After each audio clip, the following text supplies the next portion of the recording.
can have a moment of silence to keep our troops and all our law enforcement in our prayers, thoughts and prayers, so they come home safe. Thank you. Mike? I pledge allegiance to the flag of the United States of America and to the republic for which it stands, one nation, under God, indivisible, with liberty and justice for all. The notice of this meeting pursuant to the Open Public Meetings Act, NJSA 10:4-10, has been complied with and shall be entered into the minutes of this meeting. Roll call. Freeholder Armwood. Here. Freeholder Kenny. Here. Freeholder Koppel. Freeholder Nara. Freeholder Tamaro. Here. Freeholder Valenti. Here. Freeholder Director Rios. Here.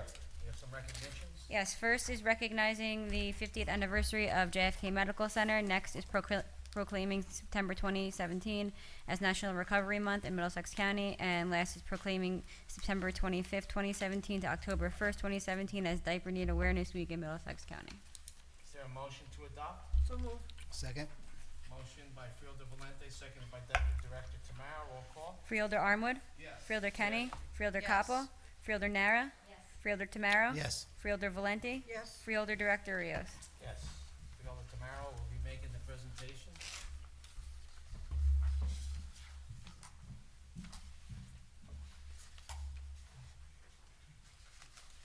Would everybody from JFK please join me up front?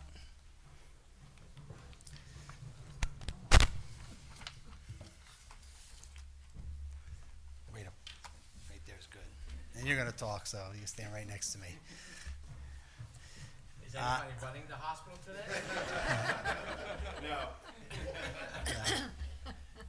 On August 7th, 2017, JFK celebrated 50 years of providing some of the best medical care in our region, our state, and our country.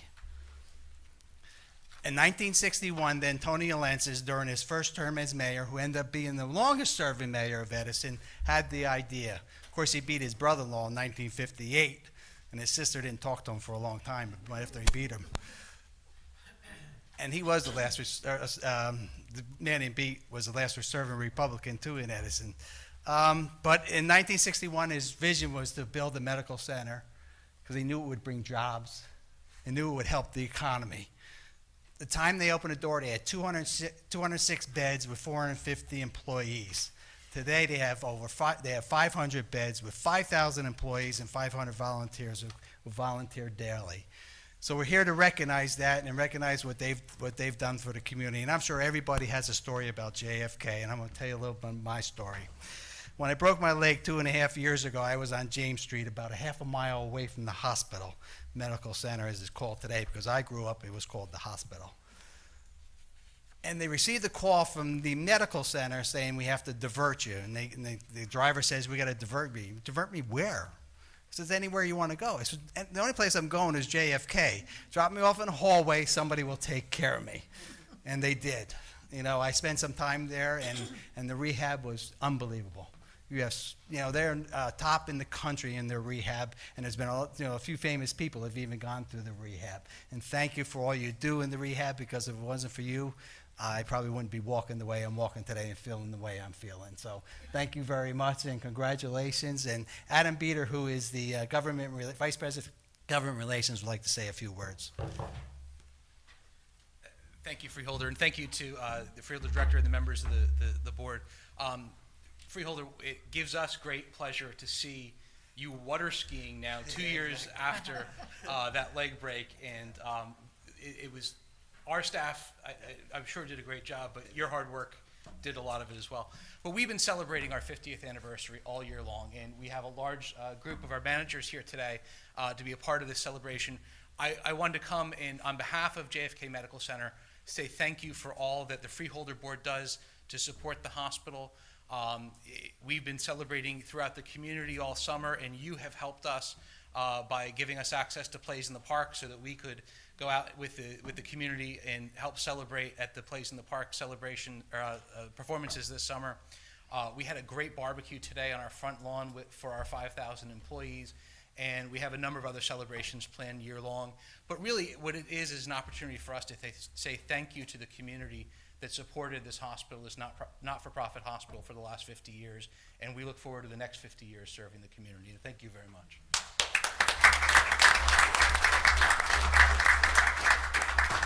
I forgot to mention too that my mother-in-law have been an auxiliary for over 50 years before even Kennedy opened its door. And the JFK Auxiliary raised millions of dollars for a lot of different departments for our hospital, and they've helped to make it successful. October 27th is their ball. It's at the Pine, so if anybody's interested, come out and celebrate with us and celebrate the 50 years that Kennedy is gave so much to our community. Thank you.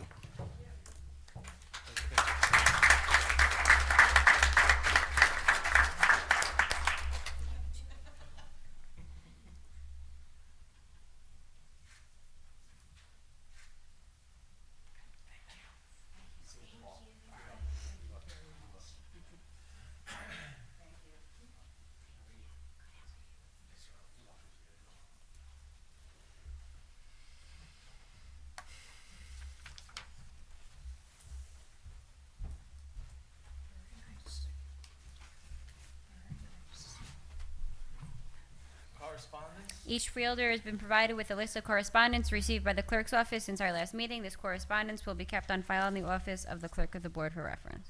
Is there a motion to accept? Motion. Second. Motion by Fielder Valente, second by Deputy Director Tamara. All in favor? Aye. Opposed? Motion carries. Minutes for approval? Board of Chosen Freeholders regular meeting, August 17, 2017, at 7 o'clock p.m. Is there a motion to accept? Motion. Second.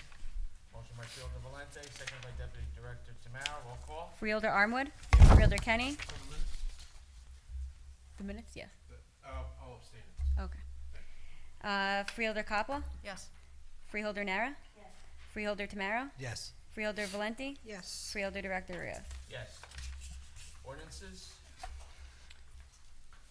Public The hearing, notice- final adoption? The notice of this public hearing was published in the Home News Tribune on August 23rd, 2017. The public hearing was authorized at a meeting of the Board of Chosen Freeholders held August 17, 2017. This time the clerk will read ordinance number 437 by title only.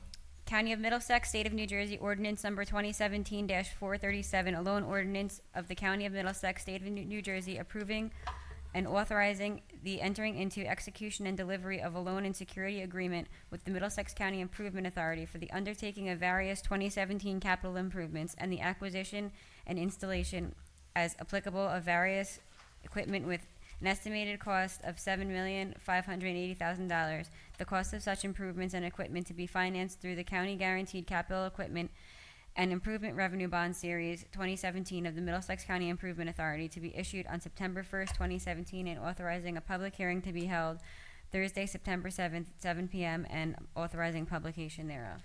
At this time, I declare the public hearing open. If anyone has any comments on the final adoption of the ordinance number 437.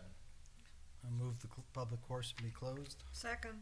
Motion by Deputy Director Tamaro, seconded by Fielder Valente. All in favor? Aye. Aye. Opposed? Motion carries. Is there a motion to adopt ordinance number 437? So moved. Second. Motion by Fielder Valente, seconded by Deputy Director Tamaro. Roll call. Freeholder Armwood. Yes. Freeholder Kenny. Yes. Freeholder Coppa. Freeholder Nara. Yes. Freeholder Tamara. Yes. Freeholder Valenti. Yes. Freeholder Director Rios. Yes. Reports of freeholders. Freeholder Ken Armour. Thank you, Freeholder Director. I am very excited to report from the Business Development and Education Department and the Office of Economic and Business Development that tomorrow, the first ever business summit is sold out. We have been working on this for a very long time. We have a keynote speaker who will be discussing cybersecurity for both large and small businesses.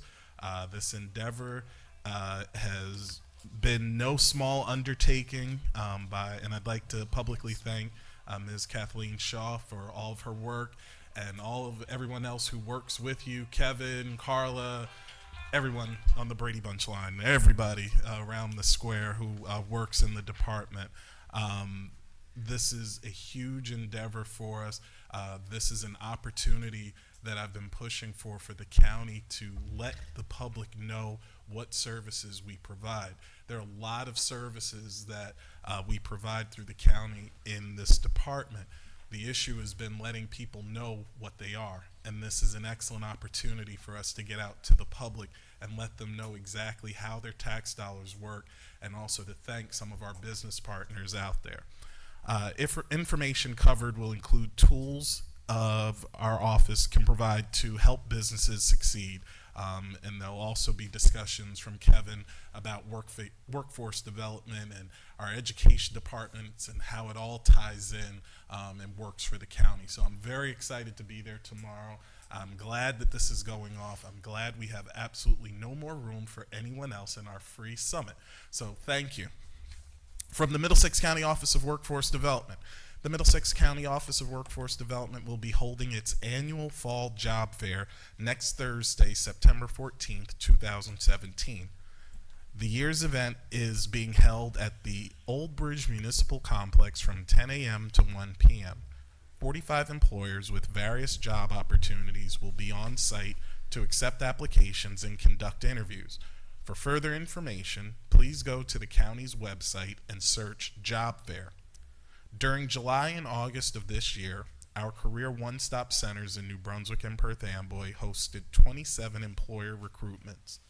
These recruitments were coordinated by the Office of Workforce Development's Career Resource Center. Some of the employers that participated included FedEx Ground, Revolution Foods, Gentech, Academy Bus, and Williams-Sonoma. Job seekers are encouraged to text the word workforce to 56512 in order to receive notifications about upcoming hiring events at our one-stop career centers. From the Office of Arts and History, the fifes and drums, it looks like, of the old barracks will perform music of the Revolutionary War on Sunday, September 10th from 6 to 7:15 p.m. at East Jersey Old Town Village in Piscataway. This event is free of charge. Bring a blanket or chair and come join us. Food trucks will be on site. A lecture from John Hayworth on Native American arts and cultural practice in America will be held Tuesday, September 19th at the Archibald S. Alexander Library, 169 College Avenue, New Brunswick. 5 p.m. is the reception, 6 p.m. is the program. Text Culture to 56512 for registration. This event is also free of charge. A public archaeology open house in search of Edison's home will be held September 23rd to 24th from 11 a.m. to 4 p.m. at the Thomas Edison Center, 37 Christie Street, Edison, New Jersey. And again, this event is free of charge.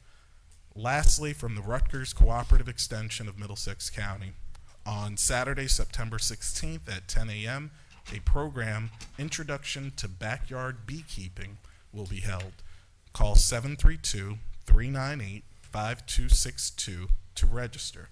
The event is free and located at the Earth Center on Riva Avenue in South Brunswick. And Freeholder Director, that concludes my report. Thank you. Fielder Armwood. Fielder Charlie Kennedy. I just advise the public to take advantage of that bee thing early because I hear there's a lot of buzz about it. So, okay. Under planning, the county was allocated over $5 million under the Capital Transportation State Aid Program for the fiscal year 2017.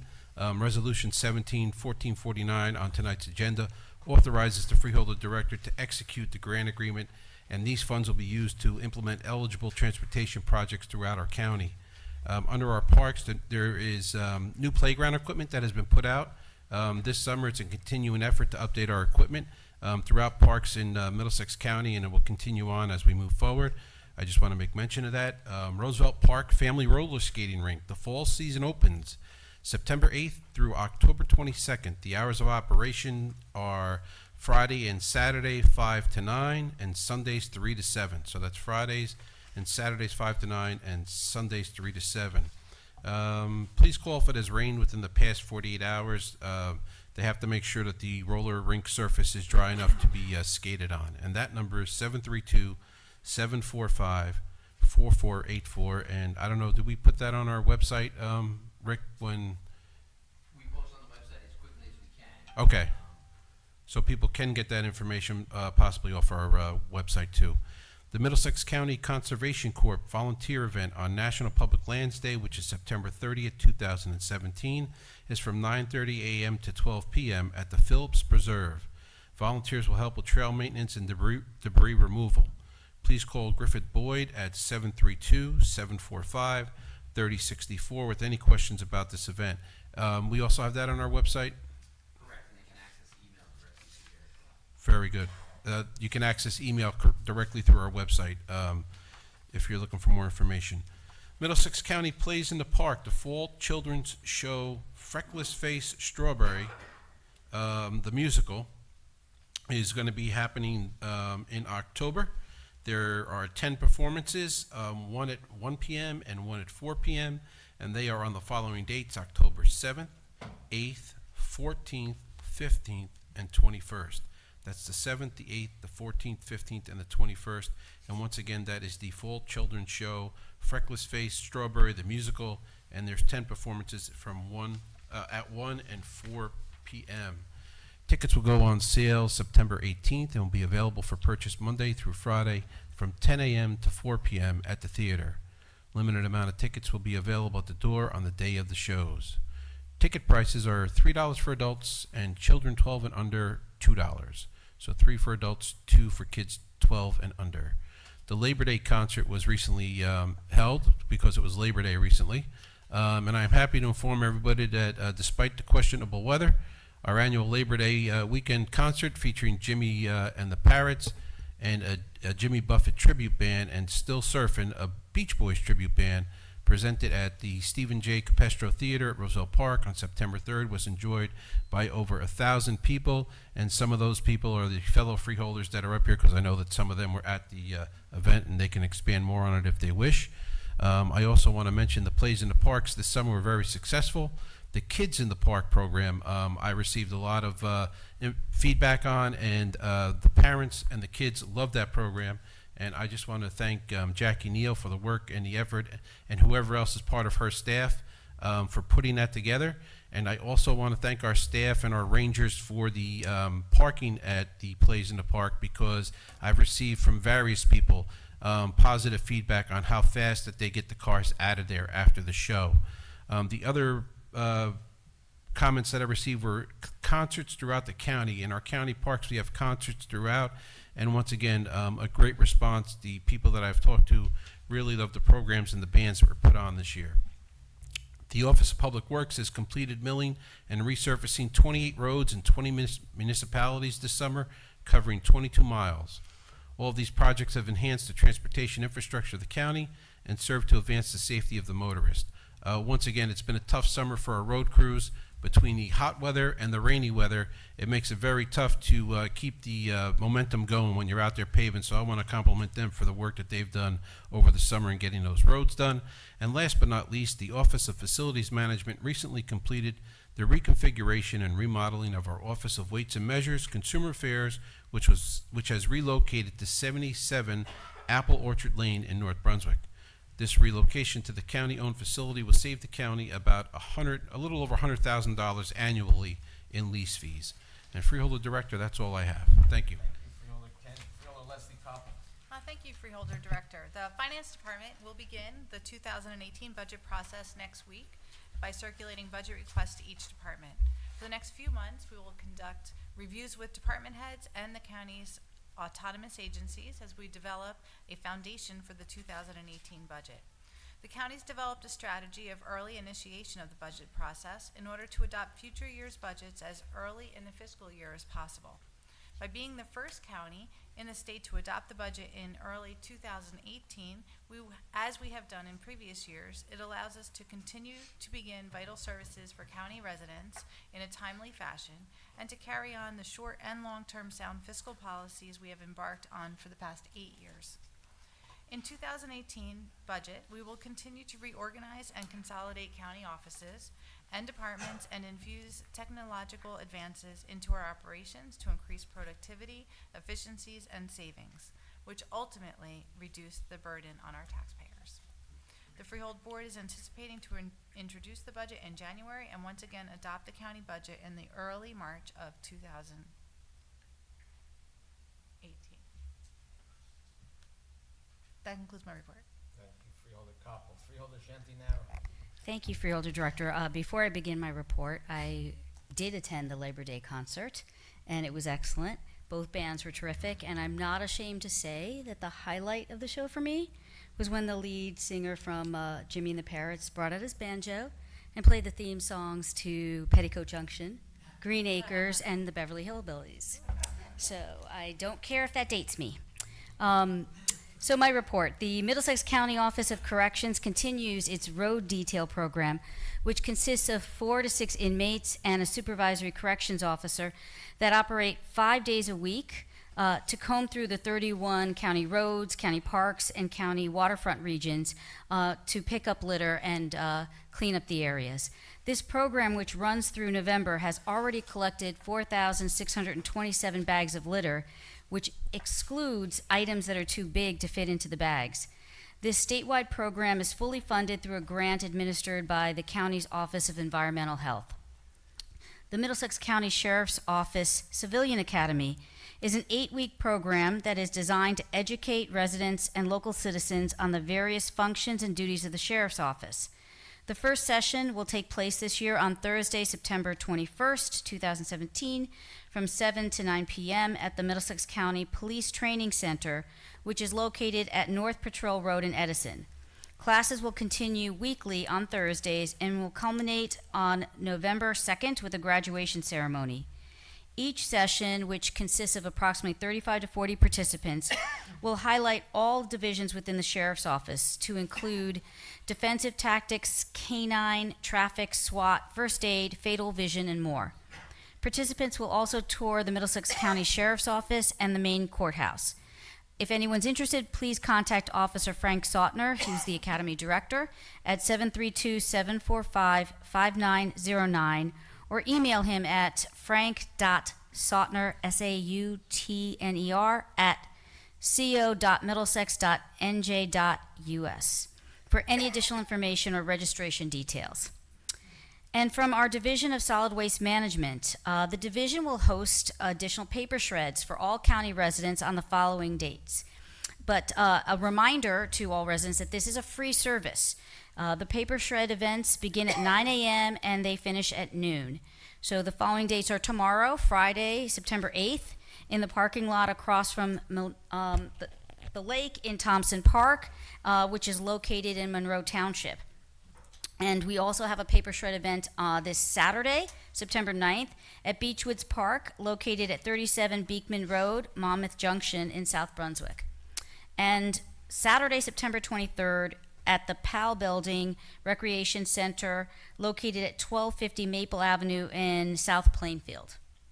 And finally, on Saturday, September 16th, the division will host another Household Hazardous Waste Day, which will be held at the Woodbridge Public Works Department, located at 225 Smith Street in the Keysby section of the township from 8 a.m. to 2 p.m. Residents can bring, free of charge again, any materials such as paint, herbicides, pesticides, and other household hazardous waste products. If you'd like any additional information, please visit the county's website or call us at 732-745-4170. And that's all I have tonight, Director. Thank you, Freeholder Naro. Freeholder Deputy Director Charlie Tamaro. Thank you, Director. I also was at the concert, and thank goodness I sat next to you, Shante, because you brought down the average age of the audience, because the Beach Boys have been around for 56 years, and the Jiffy Buffet has been around for 47 years. As a freeholder liaison to the Middlesex County Open Space Farmland Recreation Public Advisory Committee, I am happy to bring to you up to date on 2 farmland preservation items. J.P. Heatherwood Farms is a 22-acre horse farm located along Gravel Hill, Spotswood Road in Monroe that is nearing the end of farmland preservation process.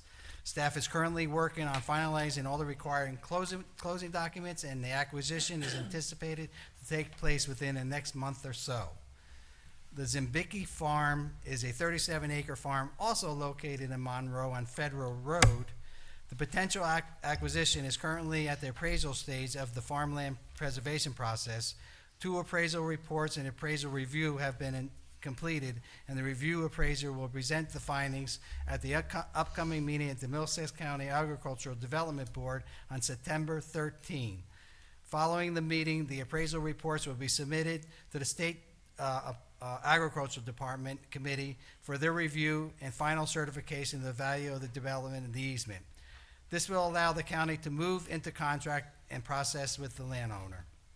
As we begin round out 2017, I look forward to reporting on these projects and any additional acquisitions through our open space and farmland preservation programs, as we continue to work towards improving the quality of life of our residents of Middlesex County.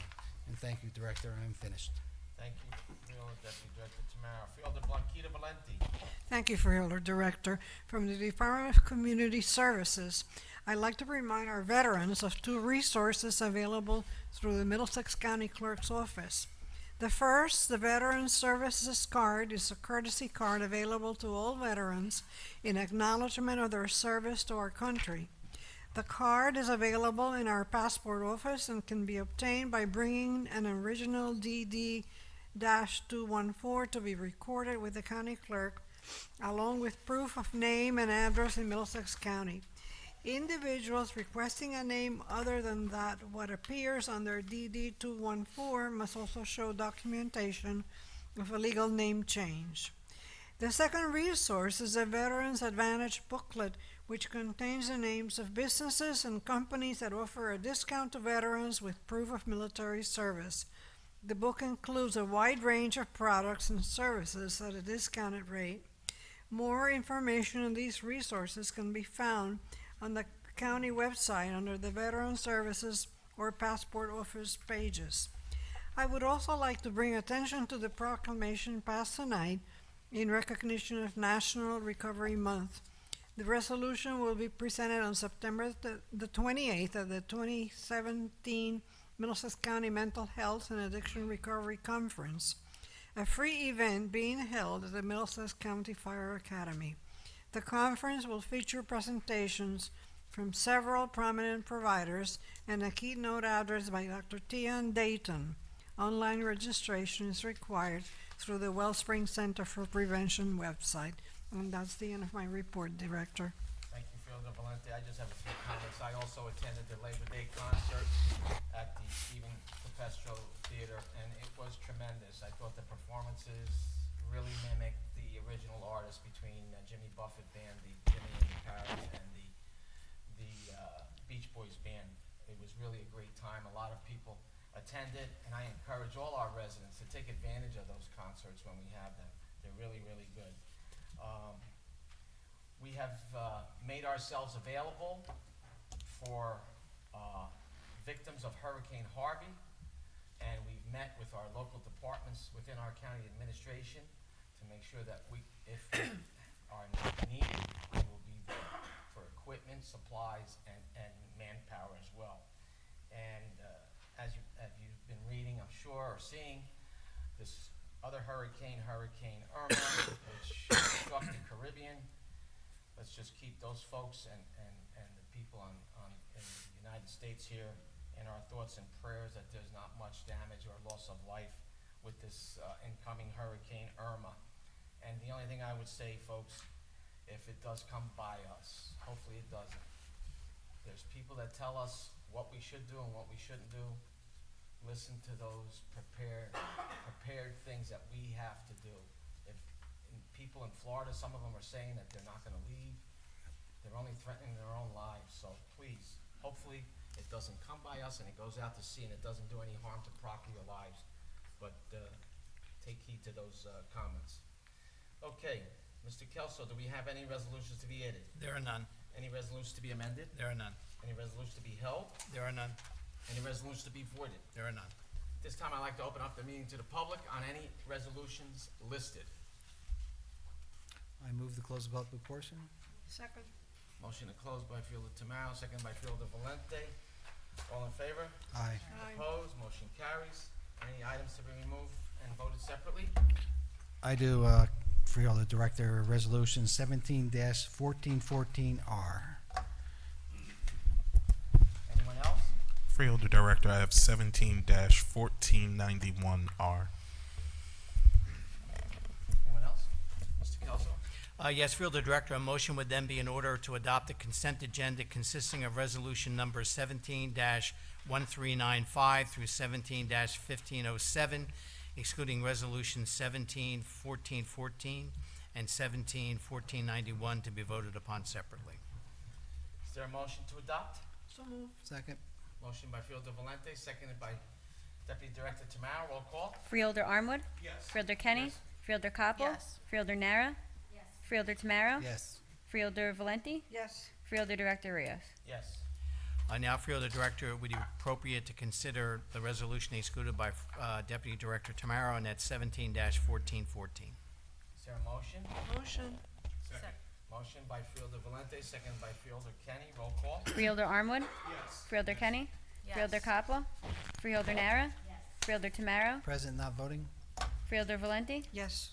Freeholder Director Rios? Yes. And finally, Freeholder Director, it would be appropriate to consider the resolution excluded by Freeholder Armwood, and that's Resolution 17-1491. Is there a motion? Motion. Second. Motion by Freeholder Valente, seconded by Freeholder Tamaro. Roll call. Freeholder Armwood? Freeholder Kenny? Freeholder Coppel? Yes. Freeholder Nara?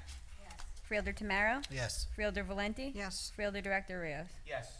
This time I open up the meeting to the public on any items they would like to speak on. Please state your name and address, and you have 5 minutes.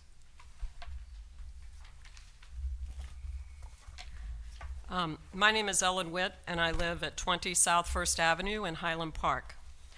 After the Freeholders passed the Middlesex County policy on interactions with ICE, we have been trying, to the best of our ability, to monitor its implementation through a series of open public records requests. Why do we do this? Because after working for 6 months to get a policy enacted in 2014, only to learn 2 years later that it was never implemented, I knew that monitoring by the public would be required. On July 20th, I received documents related to implementation of the policy. One of those documents, called the Detainer Request Review Form, is used to record the Middlesex County Jail's decision to grant or not to grant ICE requests to detain immigrant inmates who would otherwise be set free. The form appeared to be fine. However, when I later requested copies of the completed forms, we noticed that the form had changed, and actually changed prior to my July 20th request. The form now included the date of the inmate's release and/or the next court date on the form. Through a third OPRA, we saw that these new completed forms with this information were being forwarded to ICE.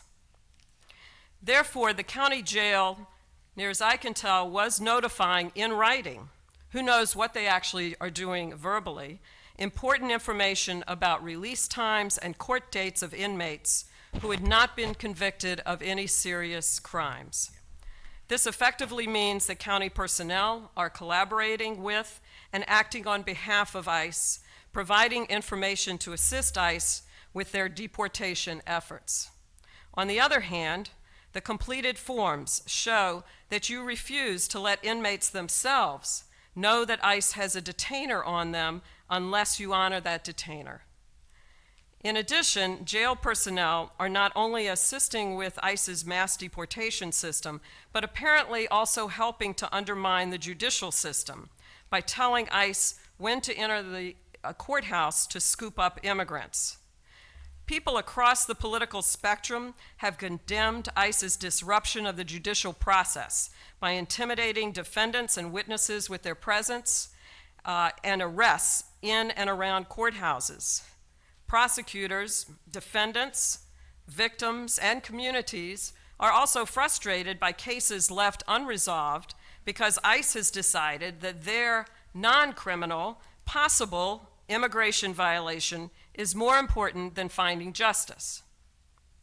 And this week we saw DACA, the program for undocumented immigrants who arrived here as children and know no other home than the United States, overturned by the Trump administration. Some of those young people will be among those who land in the Middlesex County Correctional System. And as elected officials, you will have some responsibility for what happens to them. I ask that you not only immediately fix this form that I referred to, but also amend the Middlesex County policy on ICE to explicitly include no sharing, either written, verbally, or otherwise, of any information on any inmate with ICE, and make it clear to all the staff through direct training by someone from outside the jail staff that violations of any aspect of this policy will result in disciplinary action up to and including dismissal. The warden previously said he would be accountable for the letter and spirit of the policy. I think it's time to start holding him accountable, and I'd like to know what is going on with this. I'll have our...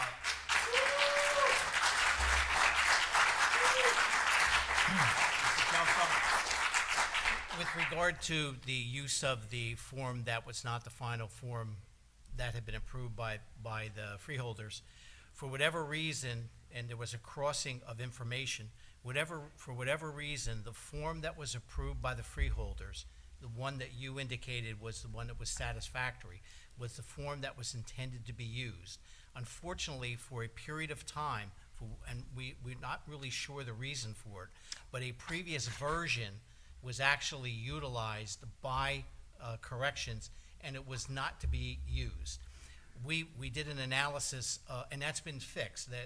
That form is no longer in the system, and it's not being used. I want you to know that the form you approved was used prior to the form that was then That's nice. used and changed. Again, I understand that. I think the problem is there was an older version that was in draft, and for whatever reason, it got used for a total of 14 people. And we did an analysis of those 14 individuals, and only one of those detainee requests were granted because of the fact that there was a prior conviction for a serious offense. All the others were denied. I just want to comment. But you're still forwarding them. Ms. They Witt, were. your time is up. He's answering your question.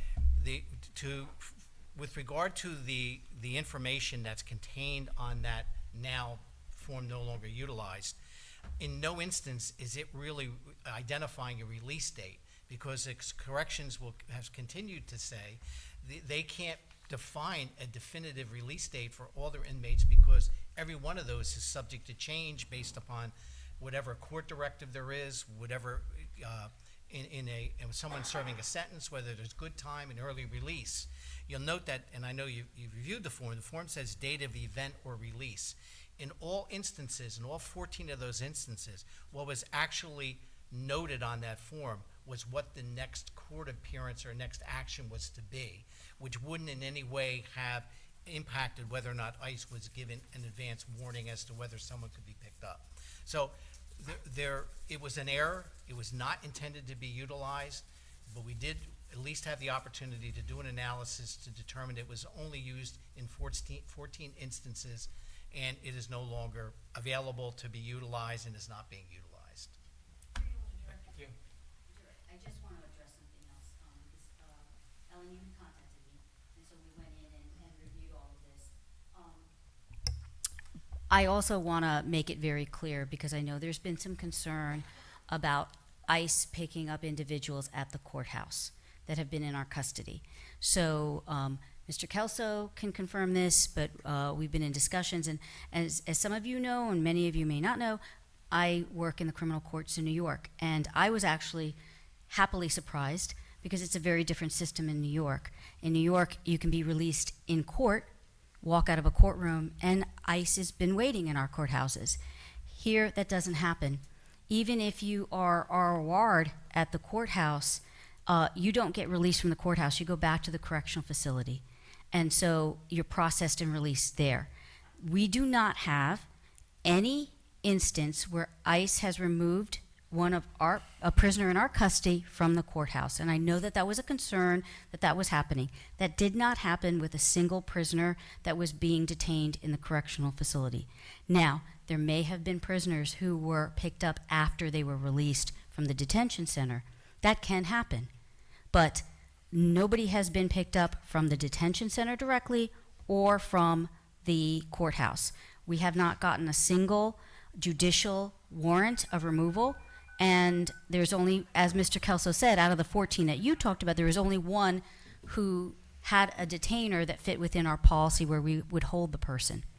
So I just wanted to direct that because I know there's been some serious concern that somehow the sheriff's officers or something was going on at the courthouse where prisoners were being removed and turned over to ICE. That has not happened. Thank you. Let me make one other comment. Along the lines of what Freeholder Nara has indicated, I know there was a question that was raised by yourself, I believe, or one of your colleagues, with regard to the apparent issue of whether or not a sheriff's officer acknowledged, even knew that a policy had existed. And in order to combat that kind of interaction with whoever might have been in the courthouse and speaking to a sheriff's officer, what we did was we re-implemented a process of education for all the sheriff's officers in the following manner. Every sheriff's officer, once we had heard that that was a possibility, was reissued the policy, needed to review it and acknowledge review, and more importantly, it's now actually part of the morning roll call, where all the sheriff's officers who are at a morning roll call are reminded of the policy and the requirements of how they interact when they're in the courthouse. So, in effect, what we wanted to do, and we're not suggesting that what was told us actually occurred, but we wanted to avoid that problem by making sure that all the sheriff's officers were refamiliarized with the policy and done in the formal manner at the roll call, so that everyone, certainly who was there, had to be responsible to know it. So all that was part of, I think, between Freeholder Nara and our communication with the sheriff and with corrections to make sure, things can happen, but we want to make sure we minimize the possibility of those things occurring in the future. Could you just, Next, yeah, Ms. Witt, your time is up. Was it I up? apologize, it's 5 minutes. it ran Wait, out? It's ran My out, time? yes. Thank you. Next. My name's Tom Monson, and I live at 121 Riverhead Drive in North Brunswick. My concern is about training and staff. You've answered many. Hold on 1 second, sir. Okay. Yeah. However, I'd like to point out that yesterday I came to the courthouse. I asked the officer on duty, what would you do if ICE came to the courthouse? And he said, have them sign in. I said, well, what else would you do? And he said, that's just about it. So this hasn't been carried out uniformly, I But guess. That's a concern. I don't think that would be an inaccurate answer. First of all, they are required to have ICE, any representative, but ICE representatives sign in. And unless an incident occurs, there isn't anything else they would be doing. They're supposed to record the purpose of the visit and Yes. report to the supervisor if there's any Yeah. plans for arrest. That's right in the log sheet, yes. So when they log in, they have to fill out that information. Okay, thank you. Anyone else from the public? Please state your name and address, and you have 5 minutes. Hi, Tracy Pangiana, 247B South 8th Avenue in Highland Park. And I just wanted to follow up with the implementation and monitoring of the policy. Because, Freeholder Nara, I know that you had some conversation with Ellen, and I just wanted to follow up because in those court records, it does show that there was an individual who was picked up by ICE at the courthouse. So I'm just, and they were in jail custody and then they were picked up by ICE. So can somebody explain how that happened? Like how they were picked, where were they picked up? The only incident that I'm aware of was in March. And This is in June 19th, though. well, let me answer the Okay. question as I know it, because the only one that I am aware of is the incident that occurred in March, which was before the policy was finally implemented. If anything occurred in the courthouse after that, remember, we're talking about circumstances where an individual is in our custody. Not everyone in the courthouse who's there, even in a criminal matter, is in our custody. And it's a very different scenario when we don't have control over someone who's not there, is in their custody. So I don't know the incident that occurred. I mean, obviously, you'd have to tell us the facts, but there is a big difference between whether or not we can involve ourselves as sheriff's officers if the person's not in our custody. Well, I'll follow up with information because this is Yeah. from June and this doesn't fit Yeah. with the rules. The other question that I have is, there was also another detainer that was honored that you mentioned, of somebody who had a prior second-degree felony conviction, but they were turned over before their case was resolved. And I was just curious how that, I mean, that obviously impacted due process. He was not ever convicted of his current charge. Whatever victims or anything were never, never saw justice. And so I'm just curious, and he never got a chance to, clear his name if that was the case. So I'm just curious why we're honoring detainers before. We honor detainers that People are- fit the policy that's been enunciated. The issue, it gets complicated because under bail reform, the prosecutor's office in circumstances where an individual is being charged and being prosecuted, the burden now falls on the prosecutor's office to actually seek a detention order. And in a lot of cases, and we've had conversations with the prosecutor about this, that those detention requests are being denied. We don't have any control over what the judiciary does with respect to the prosecutor's office's intent to have somebody detained. We certainly would want to see someone who the prosecutor's office feels should be detained. We agree with that. They should be detained. So But- you're but we honoring don't an ICE control it. detainer instead of bail? I'm confused about what. No, we don't, no. How does that influence, how does the Bail Reform Act have to do with honoring an ICE detainer before somebody's Because convicted? before bail reform, the likelihood is that an individual charged with a serious offense would likely have been placed on a bail and would have been held and would not have had the immediate ability to be discharged out of custody because they were being held. The prosecutor's office, we know, has a real interest in seeing someone who is charged with a serious offense actually have justice occur for them one way or the other, and justice for the families of victims and witnesses and so forth. Unfortunately, because bail reform has now the tendency to move people in and out of the system very quickly, many people now are being released when prior to bail reform they might still be in custody. Our purpose for our policy is to make it as simple as possible. If someone was previously convicted of an offense, we're going to honor a detainer. If they haven't been convicted of a serious offense, we're not doing that unless we have a judicial warrant from a federal judge. So you're honoring detainers even before conviction, is what I'm saying, or before the outcome of current criminal case? No, okay, Yes. let me, that- really simply, okay? If today, What is that? I don't know. If today, right, if I go to court and because of a bail reform mechanism, I am released on my current matter, okay? I'm ROR'd, then we wouldn't hold you anymore. But because if there's already a detainer, we now have to hold you. If ICE can come and get you because they have an ability because the only reason we're Okay. holding somebody. Now, one of the issues that's come up is in the past, ICE has not sought to remove people because they have a pending case and people have been, maybe released to the community, but they're usually been held because before they had higher bail. ICE has made it clear to our county that because we have taken this policy where we're not honoring their detainers, that every chance they get, they will remove somebody even if there's a pending matter. Our prosecutor's not happy about it, we're not happy about it, but the fact of the matter is bail reform is a good thing in many ways, but it is also, from the prosecutor's perspective, put them in a unique situation because they don't always get the hold on a person. So that's how it can happen.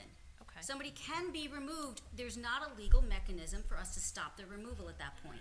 So perhaps at the very least, we should Time's let up. inmates know about detainers when they're placed on them? I mean, at the very least, we should give them that information. So, anyway, thank you. Thank you. Anyone else from the public, please state your name and address, and you have 5 minutes.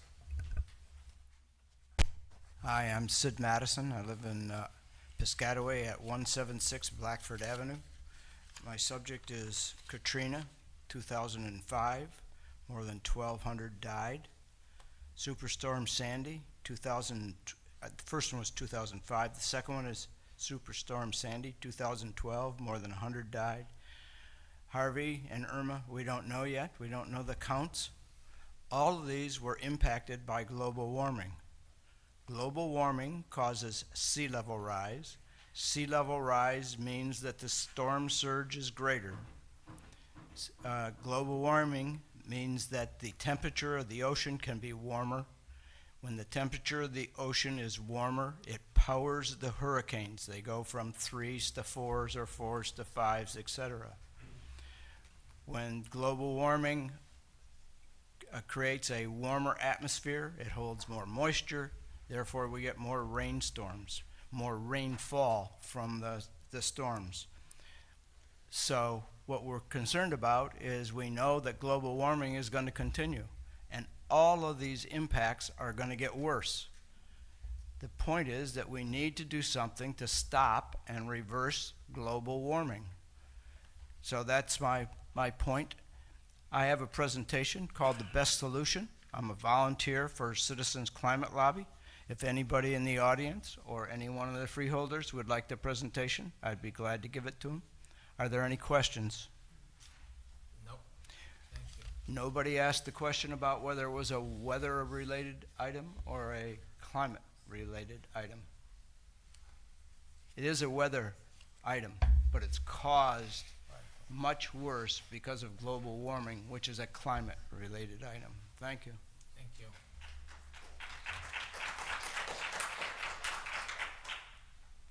Please state your name and address, and you have 5 minutes. Tina Weisshaus, 143 North 5th Avenue, Highland Park.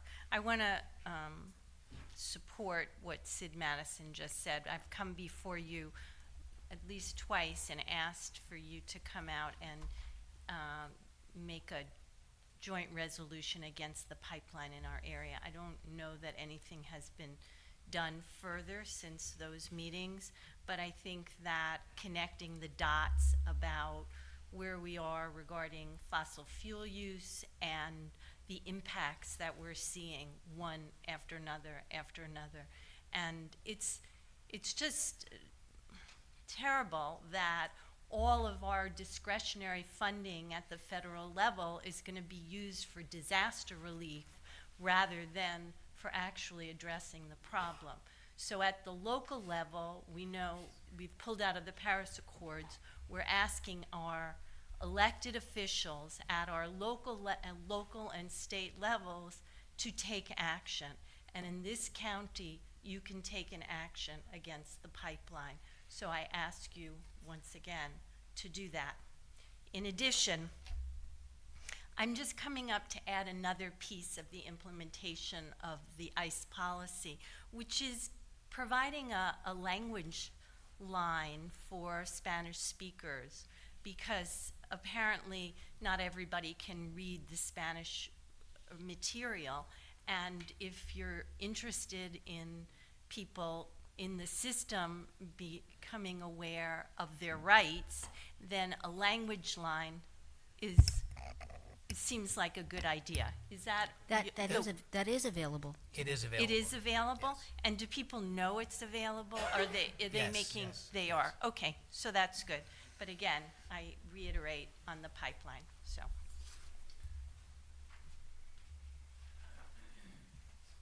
Just to make it clear, ma'am, we sent a letter to FERC asking FERC to reconsider their thoughts as far as the pipeline and moving it to another location. Right, but. And we also filed as interveners as well. Right, but just since you're the intervener, you can be an intervener without taking a position, and you have not, as a freeholder board, taken a position and asking them to move it to a safer area. There is no safer, less populated. Well, like I said in the past, the best place to take that argument is with FERC, because they're the ones that deny or approve applications for that. We have no weight in that process. You do have weight. You have weight just like the Somerset Board of Freeholders has weight. They've taken a position. I mean, that's what we have to do. We have to speak up. We have to take positions. And we're, it's a cop-out to say that you don't have any weight. You do. And what would be the harm if you took a position and, we don't have power with FERC. FERC is a stacked board. That's not where we think we're gonna win anything. At this level, we're asking you, we elected you. We want you to represent us and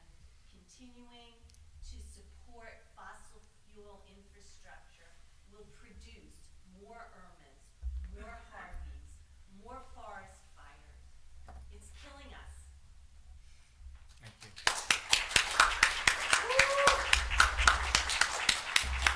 Please state your name and address, and you have 5 minutes. Carlos Bassick, 6 Club Place, Freehold, New Jersey. I'm up here following the leadership of fellow humanists who've brought up issues both regarding climate change, pipelines that are coming into the air that are hitting all of New Jersey, as well as ICE and the harassment that follows that is hurting our fellow humans, our neighbors.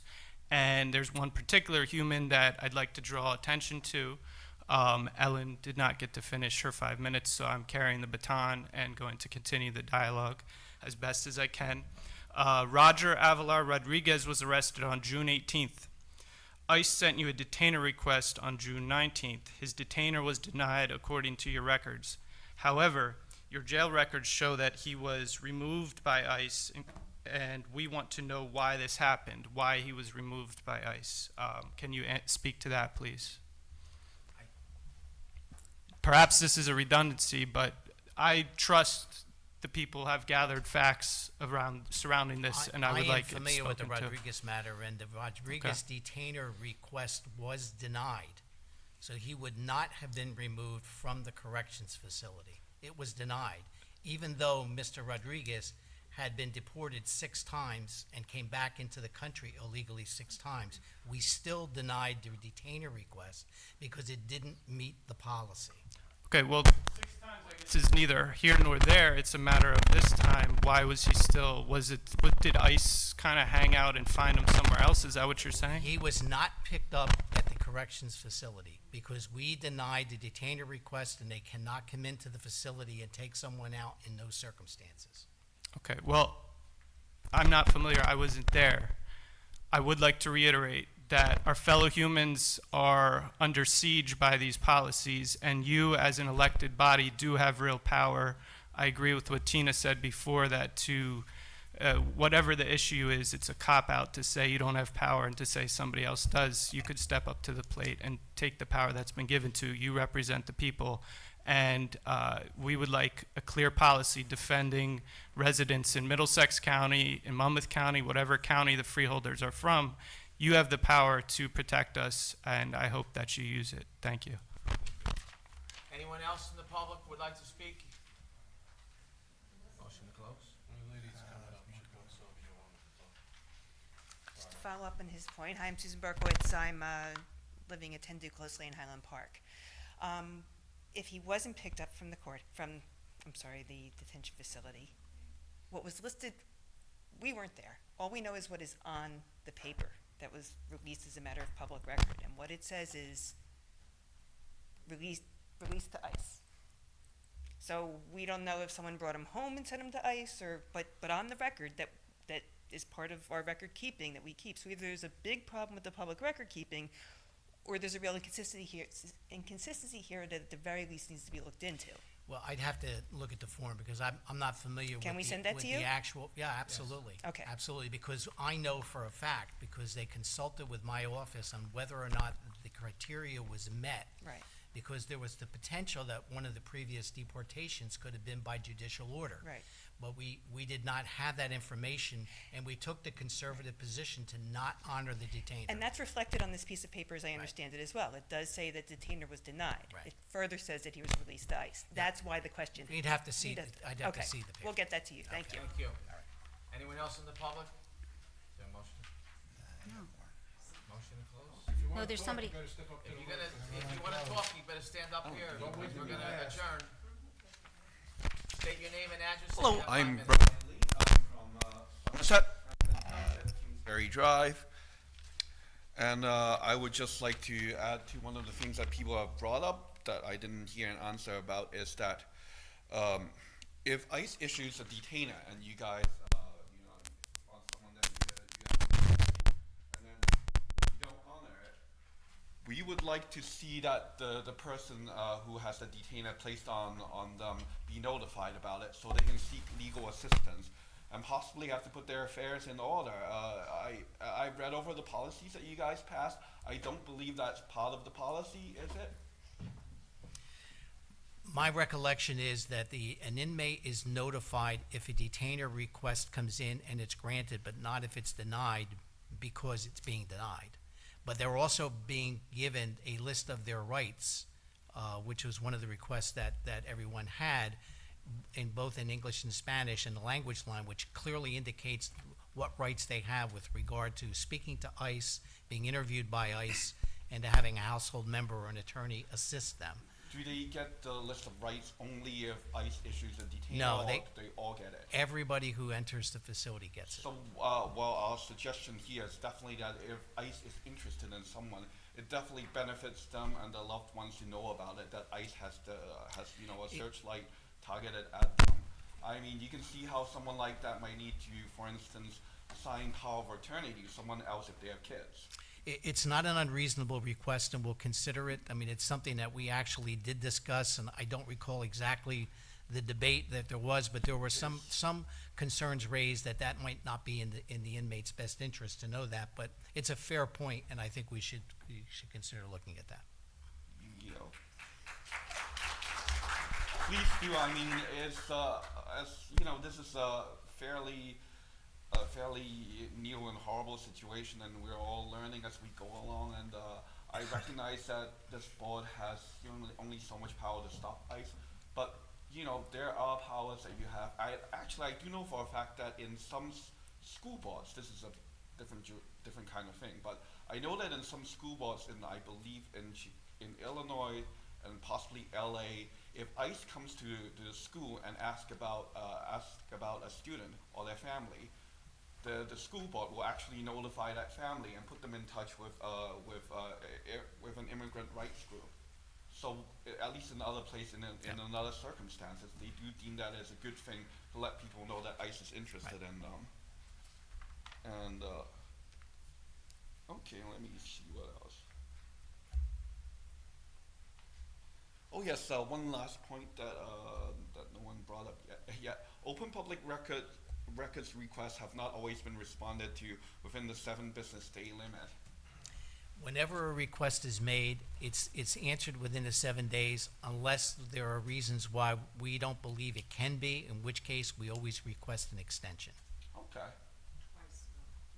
Well, okay, and I just want to add that as with any leadership or organizing any group of people, there are always lags in implementation. I mean, that's just inevitable.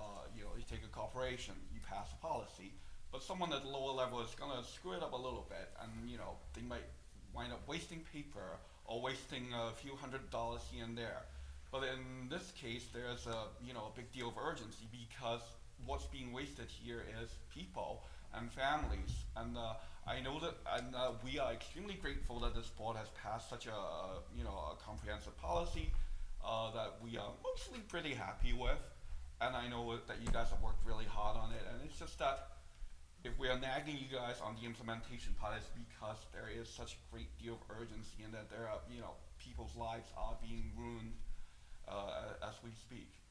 But thank you guys.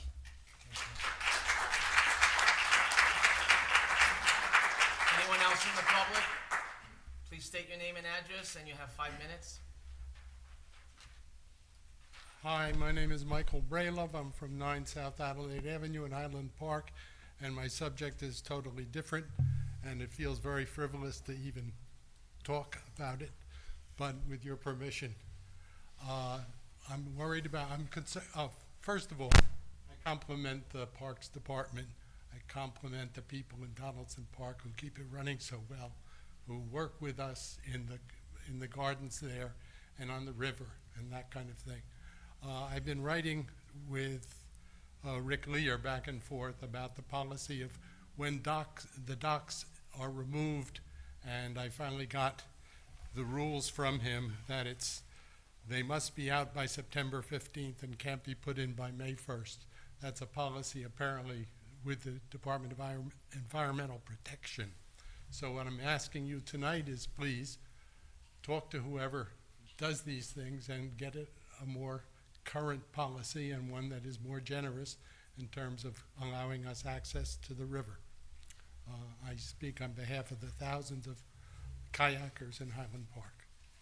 Thank you. Thank you. Anyone else in the public? Motion to close?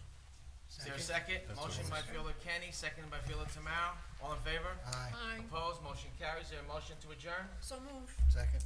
Motion by Fielder Valente, seconded by Fielder Tamaro. All in favor? Aye. Opposed?